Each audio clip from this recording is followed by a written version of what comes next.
North Texas is underwater. Relentless rainfall has transformed the landscape into a churning, muddy expanse. Streets have morphed into rivers, homes into islands, and cars into metal carcasses. The Trinity River, normally a lazy ribbon, has become a raging torrent. Emergency responders are rescuing stranded residents from rooftops. Shelters are overflowing with displaced families. The magnitude of the disaster is only just beginning to sink in.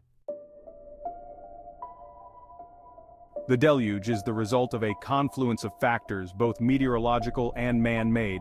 Days of relentless rainfall have saturated the ground, leaving it unable to absorb more water.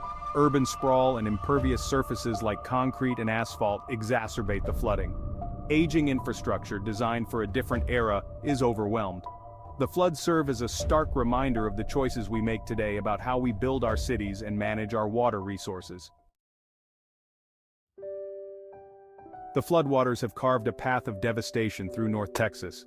Homes have been reduced to rubble, businesses washed away, and the community fabric torn apart. "I've lost everything," says Sarah, a single mother of two. Sarah's story is repeated countless times across the region. Neighbors are helping neighbors and communities are coming together. Volunteers are distributing food, water, and clothing. "We're all in this together," says John, a local pastor.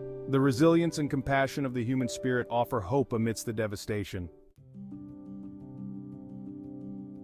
Experts point to climate change as a significant factor in the severity of the disaster. The warming planet leads to more frequent and intense rainfall events. Climate change is loading the dice in favor of more extreme weather, says Dr. Catherine Hayhoe. The floods in North Texas are a stark example of the consequences of inaction on climate change. "This is a wake-up call," says Mayor Jane Smith. "We must act now to reduce emissions and invest in resilient infrastructure. The time for denial is over. The time for action is now." North Texas faces the daunting task of rebuilding its infrastructure and resilience. "We can't just rebuild what was lost," says Michael Brown, an urban planner. "This includes investing in updated drainage systems and restoring natural floodplains. Local governments are expanding green spaces and upgrading aging infrastructure. Public awareness campaigns are educating residents about preparedness measures. This is about rebuilding lives and livelihoods," emphasizes Governor Greg Abbott. The road to recovery presents an opportunity to build a safer, more sustainable future. The path forward requires a collective effort from all sectors of society. The floods in North Texas highlight the urgent need for climate action. We need leaders to prioritize climate policies and invest in renewable energy. Businesses must embrace sustainability and reduce their environmental footprint. Individuals should make conscious choices to reduce their carbon footprint.